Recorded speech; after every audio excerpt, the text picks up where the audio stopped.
स्वागत करता हूं अपने सभी प्यारे साथियों का जीपी ऑनलाइन क्लासेस में। एक ऐसा मार्गदर्शन जो आपकी सफलता सुनिश्चित करे।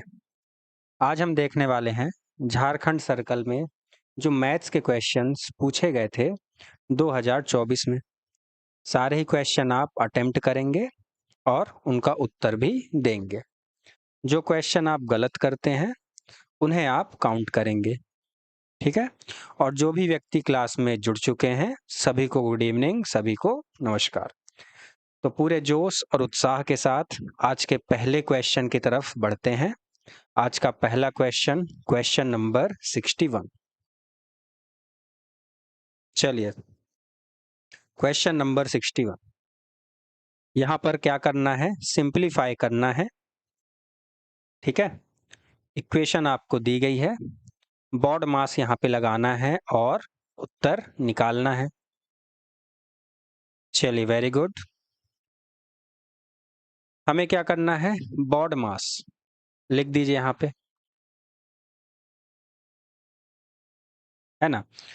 सबसे पहले ब्रैकेट और यहाँ पर ऑफ भी है ना, तो ये ऑफ यहाँ पे आपको दिख रहा है, तो ये ऑफ पहले हल होगा डिवीजन के पहले। तो चीज़ों को हल कर देते हैं। यहाँ पे 18 में से 6 जाएगा, बचेगा 12, 12/4 ये इस ब्रैकेट के अंदर, प्लस यहाँ से बचेगा 72 माइनस 12 पहले ऑफ सॉल्व होगा तो 3 दूनी 6, ठीक है। अब हल कर दीजिए, यहाँ से आया 3 और यहाँ से क्या आ जाएगा 2, है ना। तो 72 माइनस 2 ये बन जाएगा 3 जमा 70 और आंसर आ जाएगा 73। Option number A. क्लियर है। चलिए बढ़ते हैं अगले प्रश्न पे, क्वेश्चन नंबर 62। एक और सिंप्लीफिकेशन का प्रश्न है। देखिए, सिंप्लीफिकेशन में आप क्या करें, मेक श्योर करें, है ना, कि आप आंसर सही निकालें। जल्दबाजी में आप कोई गलती ना करें, क्योंकि आपको 2 घंटे में 100 क्वेश्चन ही करने हैं जो आसानी से आप कर लेंगे, है ना। इतना कुछ आपको बहुत तेज भागने की आवश्यकता नहीं है। आपको क्वेश्चन हर हाल में सही करना है ना। वो ज़्यादा सेंस बनाएगा एज कंपेयर टू जल्दबाजी में क्वेश्चन गलत करने के, ठीक है। चलिए, तो यहाँ पर भी बॉड मास लगाइए, साइड में लिख देते हैं। देखिए, यहाँ पे क्या है, 180/15 चाहे तो आप कर दें, है ना, क्योंकि यहाँ पे कोई ऑफ नहीं लगा है, सीधा सेंस बनेगा इसका मल्टीप्लाई का, है ना। और बाकी आप ब्रैकेट के अंदर वाली चीजें भी सॉल्व कर सकते हैं, है ना।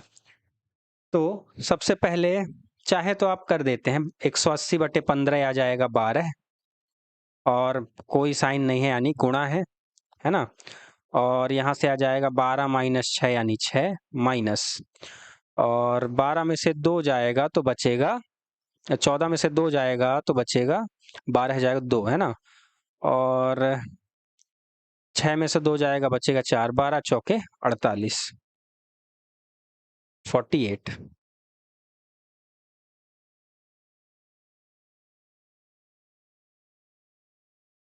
चलिए, इसे आप सिंप्लीफिकेशन का भी बोल सकते हैं, इसे आप परसेंटेज का भी प्रश्न बोल सकते हैं। ये दोनों में लाए कर जाएगा, है ना। आपको यहाँ पर क्या बताना है, सिंपल बताना है 50 का 860% प्लस 860 का 50%, ये कितने के बराबर होगा। तो बिल्कुल देखते साथ ही इस प्रश्न का उत्तर आप कर सकते हैं। ये हो जाएगा 50 + 50, 100% ऑफ 860 यानी 860, ठीक है। ए का बी परसेंट या बी का ए परसेंट, अगर ए और बी सेम है तो देखिए ये हो जाएगा 860 का सीधा 100%, चाहे तो आप 50 का यानी गुणा 860 बटे 100 प्लस 860 का यानी गुणा 50% यानी 50 बटे 100। आप क्या करिए, ये जो 100 है ये गुणा में है ना, तो इसे आप इस 100 को यहाँ पे डाल दीजिए। जैसे मैं क्या कर रहा हूँ, 50 बटा 100 गुणा 860 प्लस ये वाला एज इट इज लिख रहा हूँ 860 गुणा 50 बटा 100। अब आप जानते हैं कि किसी संख्या के नीचे अगर 100 लग जाए तो वो संख्या न्यूमरेटर में जो वैल्यू लिखी है उतने परसेंट के बराबर हो जाती है।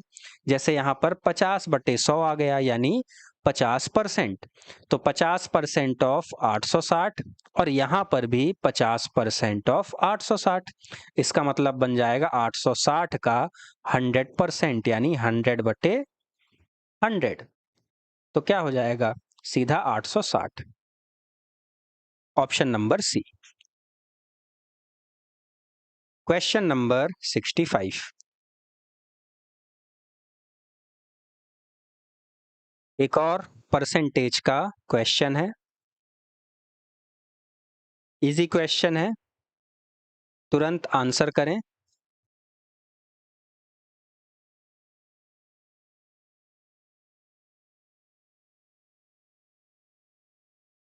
यहां पर बोला गया एक व्यक्ति का वेतन 25% बढ़ जाता है। यदि उसका नया वेतन 3 लाख है तो उसका मूल वेतन यानी बढ़ोतरी से पहले की वेतन बतानी है। तो अगर 25% बढ़कर 3 लाख रुपए होते हैं, यानी ये जो 3 लाख है ना, ये 125% की वैल्यू है। 100% की बतानी है तो गुणा 100/125 इतना कर दीजिए। ये 25 चौके 25 पंचे, 5 से काटेंगे चला जाएगा 6 और 1 2 3 4, 1 2 3 4, ये हो जाएगा 2,40,000। Option number A. आइए क्वेश्चन नंबर 66 पे। ऐश्वर्या ने अपनी बचत का 30% अपने पिता को दिया। उसने शेष राशि का 20% अपनी माँ को दे दिया। शेष राशि में से उन्होंने 25% शिक्षा पर खर्च किया। अब उसके पास 2400 रुपए बचे हैं। उसकी मूल बचत क्या थी? ठीक है, मूल बचत बतानी है।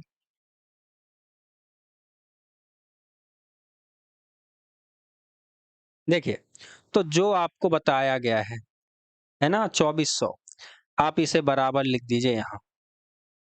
अब आपको मूल बचत है ना, अपनी बचत का हमें नहीं पता वह कितना बचत कर रही थी, हमने माना x।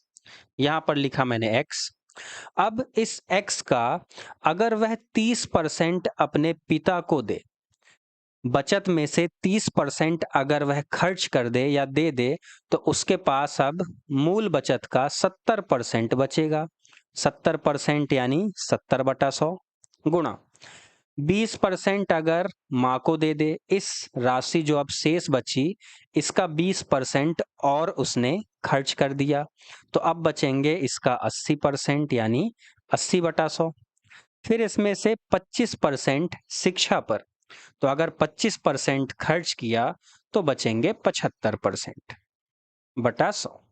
अब इसे हल कर दीजिए, x निकालना था, बाकी चीजें उधर चली जाएंगी, है ना। चाहे तो आप 7/10, 8/10 और 3/4 इस तरीके से भी ले सकते हैं। तो 2400 गुणा 10 गुणा 10 गुणा 4 और बटे में आ जाएगा 7 गुणा 8 गुणा 3। अब 8 गुणा 3 होता है 24, इससे मैं काट देता हूं इस 24 को, ये चला जाएगा 100 बार में। 100 गुणा 10 हो जाएगा 1000, 10,000 और ये हो जाएगा 40,000, है ना। 40,000 और बटे में आ जाएगा 7। और अगर इसे सॉल्व करेंगे तो आंसर आएगा पॉइंट में, जो कि किसी भी ऑप्शन में नहीं है। तो ऑप्शन नंबर ई हो जाएगा हमारा सही, है ना। कायदे से क्वेश्चन कट जाना चाहिए था, तो नन हो जाएगा इसका सही उत्तर। चलिए क्वेश्चन नंबर 67। देखिए, कभी अगर आपके पेपर में ऐसा प्रश्न आए जिसका कोई भी ऑप्शन सही ना हो, है ना, तो आपको बहुत ज़्यादा समय उसमें देने की आवश्यकता नहीं है। एक बार आप क्रॉस चेक ज़रूर करें कि क्या आपने जो वैल्यूज़ रखी हैं और जो आपने कैलकुलेशन की है, वो सही है या नहीं। एक बार अगर आपने वो चीज़ें क्रॉस चेक कर लीं, उसके बाद आप कोई भी ऑप्शन टिक करके आगे बढ़ जाइए। क्योंकि कोई भी ऑप्शन अगर सही नहीं है, तो या तो वो क्वेश्चन कट जाएगा या तो सबको उस क्वेश्चन का नंबर मिल जाएगा। ज़्यादातर ये होता है कि क्वेश्चन कट जाता है, एलिमिनेट हो जाता है ना। Question number 67। ए एक वस्तु बी को 20% के लाभ पर बेचता है। बी उसे 10% की हानि पर सी को बेचता है। यदि सी इसके लिए 540 रुपए का भुगतान करता है, तो ए ने किस कीमत पर खरीदा, है ना। CP1 और CP2 मैं पुराने को ले रहा हूं और नए को। पुराने पे CP1 अनुपात SP1 और नए पे CP2 और SP2, इसका अनुपात ले लेता हूं। ठीक है। पहले क्या बोला गया, प्रॉफिट हो रहा था 20% का। 20% का फ्रैक्शन होता है 1/5। 5 में 1 की बढ़ोतरी। तो अगर पहले CP रहा होगा 5, तो SP हो जाएगा 6। बाद में बोला गया कि 150 रुपए अगर कम होते तो लाभ होता 5% अधिक, यानी यहाँ पर 25% का लाभ हो रहा है। 25% यानी 1/4। 4 पे 1 की बढ़ोतरी। तो अगर CP रहा होगा 4, तो SP हो जाएगा 5। ये हमें अनुपात मिल गया।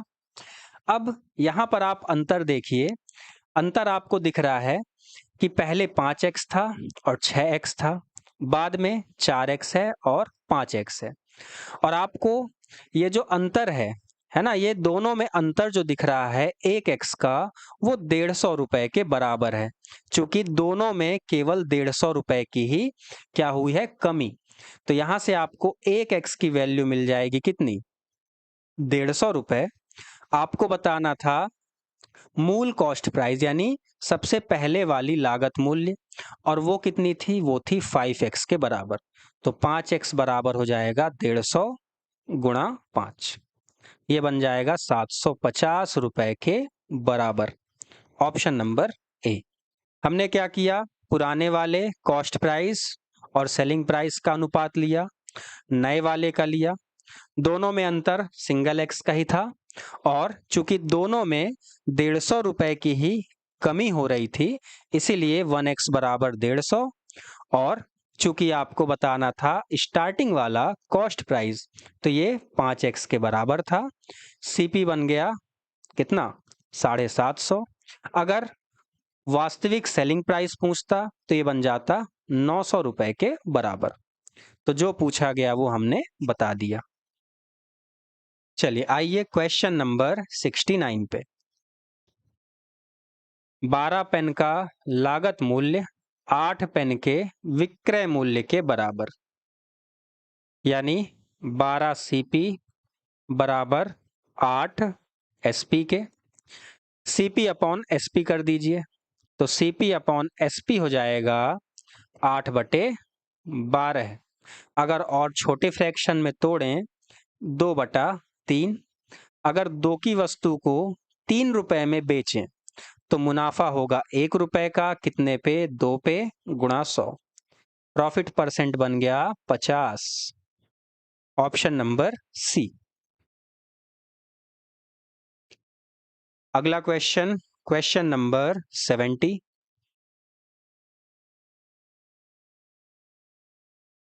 चलिए इसे भी हल कीजिए। साधारण ब्याज का प्रश्न है और यदि 3 वर्षों के लिए 8% रेट से साधारण ब्याज 240 रुपए है तो मूल राशि, है ना, पेन चलाए बिना भी इसे आप हल कर सकते हैं, बशर्ते आपको पता हो कि साधारण ब्याज R into T percentage of P, इसे आप यूज कैसे करेंगे, है ना, क्योंकि फॉर्मूला सभी को पता है पर इम्प्लीमेंट कैसे करना है उसे शॉर्ट फॉर्म में वो पता होना चाहिए। तो R इंटू टी कितना बन गया, 8×3 = 24, 24%। कैसे, 3 × 8 परसेंटेज ऑफ P के, यानी प्रिंसिपल का 24% अगर 240 के बराबर है, आपको निकालना है P। 24% बराबर 240, तो 100% बराबर हो जाएगा 1000 के। कैसे, 240 × 100/24, ये हो जाएगा 1000। क्लियर है। बाकी आप चाहे तो फॉर्मूले में भी इसकी वैल्यू रख सकते हैं, कोई उससे दिक्कत नहीं है। ये मैंने जो बताया इसे आप मन में कर सकते थे। बाकी आपको फॉर्मूला रखना है तो ये हो जाएगा प्रिंसिपल बराबर साधारण ब्याज 240 × 100/R इंटू टी, 3 × 8। इस तरीके से आप कर सकते थे। 8×3 = 24, ये चला जाता 10 बार में, प्रिंसिपल आ जाता 1000। चलिए क्वेश्चन नंबर 71।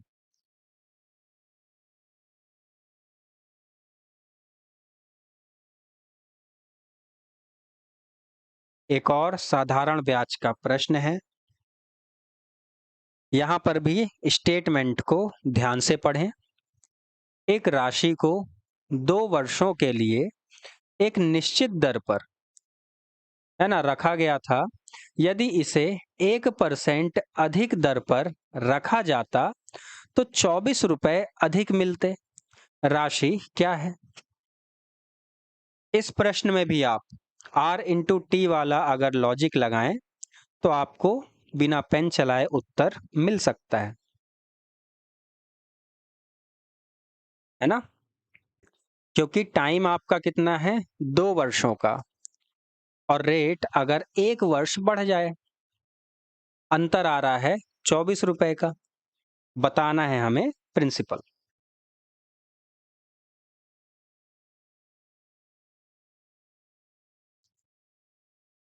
तो देखिए, अगर 2 वर्ष का टाइम हो और रेट 1% बढ़ जाती है ना, तो आपका 2 साल का जो साधारण ब्याज का अंतर होता है ये 2% के बराबर होता है ना। और 2% बराबर यहाँ पे 24 रुपए के है, 1% बराबर हो जाएगा 12 के, और P बराबर यानी 100% बराबर हो जाएगा 1200 रुपए के। Option number C. ठीक है, जिन्हें नहीं समझ में आया बेसिक तरीके से भी देख सकते हैं। आपको टी पता है ना, 2 ईयर, आपको रेट नहीं पता, है ना, तो रेट निकालना था, और साधारण ब्याज का अंतर आपने पता था, और प्रिंसिपल दोनों जगह सेम है, तो PRT/100। तो P रख दिया, पहले वाले में रेट R और दूसरे वाले में R+1। ठीक है, तो यहाँ पे PR+1 गुणा 2, और ये हो जाएगा बटे 100 माइनस P और R, और T बराबर था 2/100, ये बराबर है 24 के। जब आप इसे हल करेंगे तो आपको प्रिंसिपल बराबर मिल जाएगा। ठीक है, क्वेश्चन नंबर 74।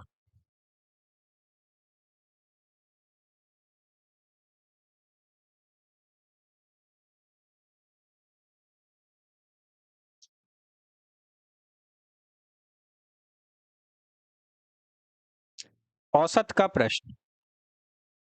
4 के प्रथम 21 गुणजों का औसत क्या है?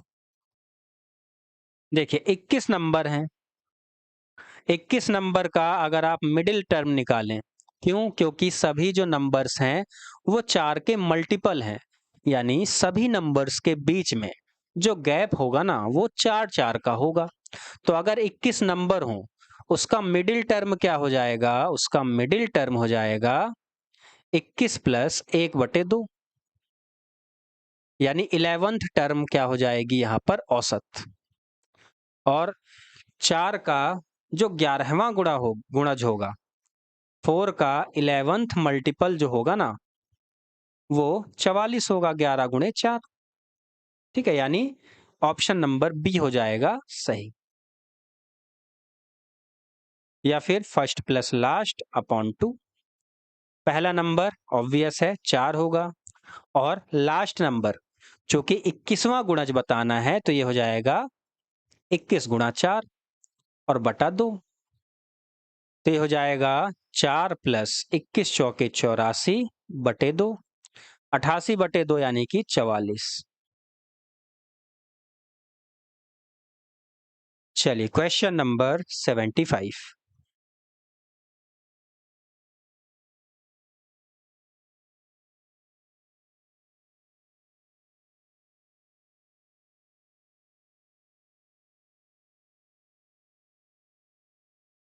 टाइम एंड वर्क, और इजी क्वेश्चन है ये, है ना? चाहे तो आप मन में भी कर सकते हैं। ए और बी मिलकर 6 दिनों में, अनिल अकेले या ए अकेले 8 दिनों में, है ना? ये हो जाएगा 24।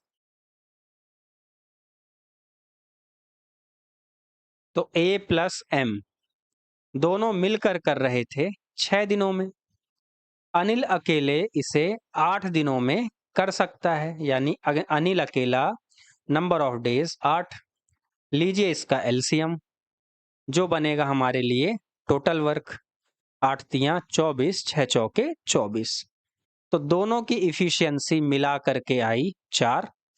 ए अकेले की आई 24/8 यानी कि 3। तो मनीष, है ना, नहीं मनोज, मनोज की इफिशियंसी हो जाएगी 4 माइनस 3 यानी कि 1। और इस तरीके से इसे नंबर ऑफ डेज लेंगे 24/1 यानी 24। Question number 76।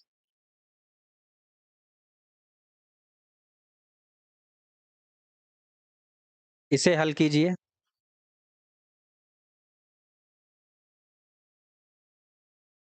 Time and work का ही प्रश्न है। यहां पर बोला गया पी और क्यू एक काम को क्रमशः 30 और 40 दिनों में कर सकते हैं। उन्होंने एक साथ काम शुरू किया, लेकिन कुछ दिनों बाद पी ने काम छोड़ दिया और क्यू ने शेष काम 12 दिनों में पूरा कर लिया। कितने दिन बाद पी चला गया? आई थिंक ये क्वेश्चन भी रिपीटेड है। कमेंट कीजिए रिपीटेड है या नहीं।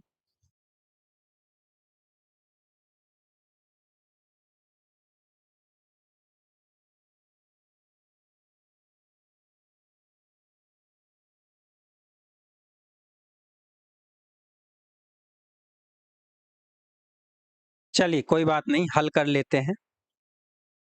अगर किसी को कोई डाउट होगी तो वो भी क्लियर हो जाएगी। बोला गया पी और क्यू 30 दिन 40 दिन, करना हमें वही है। एलसीएम लीजिए सबसे पहले। तो 30 और 40 एलसीएम हो जाएगा 120। टोटल वर्क हो गया हमारे लिए। पी की क्षमता आ गई 120/30 यानी 4, क्यू की आ गई 3। अब प्रश्न में बोला गया उन्होंने काम करना शुरू किया एक साथ, लेकिन कुछ दिनों के बाद पी काम छोड़कर चला गया और क्यू ने शेष काम 12 दिनों में पूरा किया। यानी क्यू जो है वो स्टार्ट से लेकर एंडिंग तक पूरा काम कर रहा है। और लास्ट में उसने 12 दिन अकेले काम किया। तो अगर Q 12 दिन अकेले काम करे तो कितना काम करेगा? तो Q का 12 दिनों का काम, Q का 12 दिन का काम कितना हो जाएगा? ये हो जाएगा Q की क्षमता 3 गुणा जितने दिन काम किया, 3 गुणा 22, 12, ये हो जाएगा 36 यूनिट। यानी 120 में से 36 यूनिट काम Q ने अकेले किया, और ये जो शेष काम है, जो बाकी काम थे, वो इन दोनों ने मिलकर किए थे। तो 120 माइनस 36 यानी 84 यूनिट काम ये जो हुए हैं, ये P प्लस Q ने मिलकर किए हैं, है ना, मिलकर। तो कितने दिन किए होंगे? तो 84 काम और P प्लस Q दोनों की क्षमता यहाँ पर जुड़ेगी। P की थी 4, Q की है 3, तो 84/7 यानी 12 दिनों तक इन्होंने मिलकर काम किया, और उसके बाद P काम छोड़कर चला गया। तो आंसर आ जाएगा 12 डेज। 12 दिनों के बाद P काम छोड़कर गया। ठीक है, चलिए क्वेश्चन नंबर 77।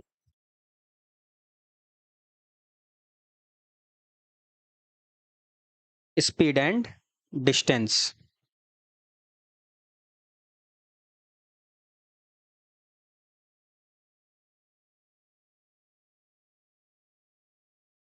चलिए, ये प्रश्न आपके जो विभाग है ना, आपका जो विभाग है, इसे बहुत ज़्यादा पसंद है, पर्टिकुलरली ये वाला क्वेश्चन। सेम आंकड़े के साथ पूछा जाता है, एक मोटर कार 10 घंटे में यात्रा करती है। पहला आधा भाग 21 की चाल से, दूसरा आधा भाग 24 की चाल से, और दूरी बतानी होती है। कम से कम 10 बार ये क्वेश्चन रिपीट हो चुका है। मुझे लगता है कि प्रीवियस क्वेश्चन और भी जो PYQs बचे हैं 2024 के, उनमें भी वो क्वेश्चन पूछा जाएगा, जो उसका प्रीवियस रिकॉर्ड रहा है उसे देखते हुए।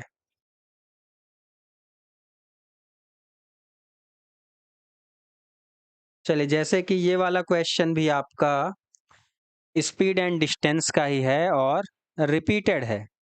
ये भी, एक लड़का अपने घर से 3 की गति से जाता है, 2 की गति से वापस आता है। यदि उसे आने और जाने में 5 घंटे लगते हैं, तो स्कूल से घर की दूरी। ठीक है, ये प्रश्न आपका अल्टीमेटली डिस्टेंस बराबर स्पीड इनटू टाइम का है।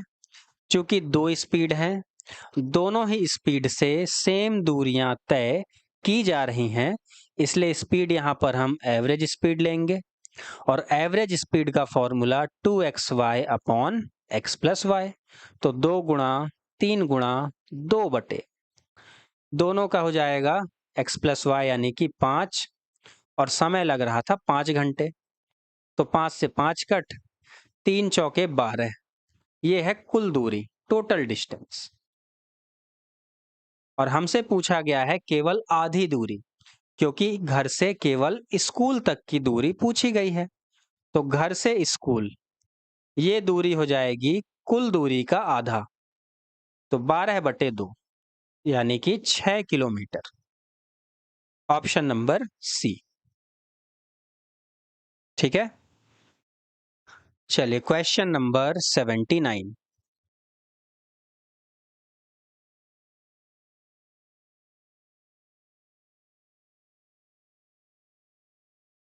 चाहे तो टाइम एंड वर्क का बोल सकते हैं, या फिर यूनिटरी मेथड का भी आप इसे बोल सकते हैं। पूछा गया है, एक पानी की टंकी 150 घरों को 200 दिनों तक पानी की आपूर्ति कर सकती है। यह 300 घरों को कितने दिनों में पानी की आपूर्ति करेगी? यानी कितने दिनों तक पानी की आपूर्ति की जा सकती है ना। पहले घर थे 150 और दिन थे 200।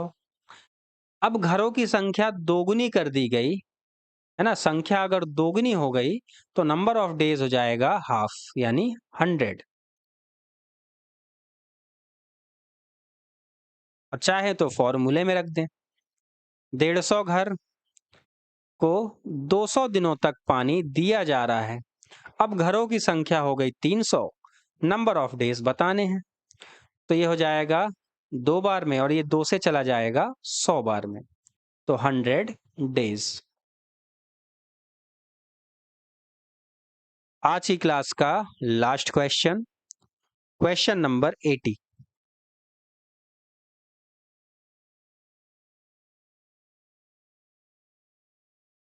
यहां पर भी आपको MDH वाला ही फॉर्मूला लगाना है।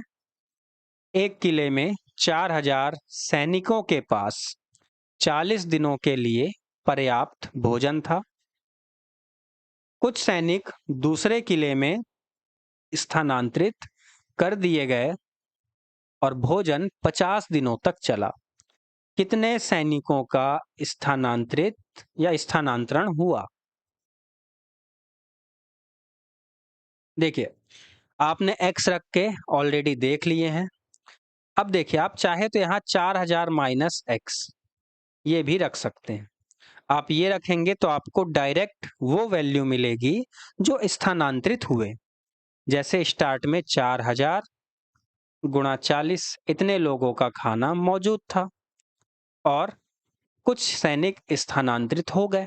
हमें नहीं पता कितने हुए, लेकिन जो स्थानांतरित हुए हैं वो 4000 सैनिकों में से ही हुए हैं। यानी अब सैनिकों की संख्या 4000 माइनस x हो गई और खाना चला 50 दिनों तक। इसे आप क्या करिए, कैलकुलेट, है ना। 5 से चला जाएगा कितने बार में, बल्कि 0 मैं इस वाले काट देता हूं, है ना।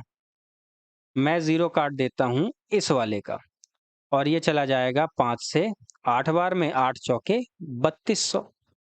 3200 बराबर 4000 माइनस का x को इधर भेजिए और 3200 को उधर, तो ये चला जाएगा 4000 माइनस 3200। x की वैल्यू आ गई 800। 800 सैनिकों का स्थानांतरण हुआ दूसरे कैंप में। चलिए, आज की क्लास के लिए इतना ही। मिलते हैं आप सभी से नेक्स्ट क्लास में। तब तक सभी अपना ध्यान रखें, पढ़ाई जारी रखें। Good night to all of you.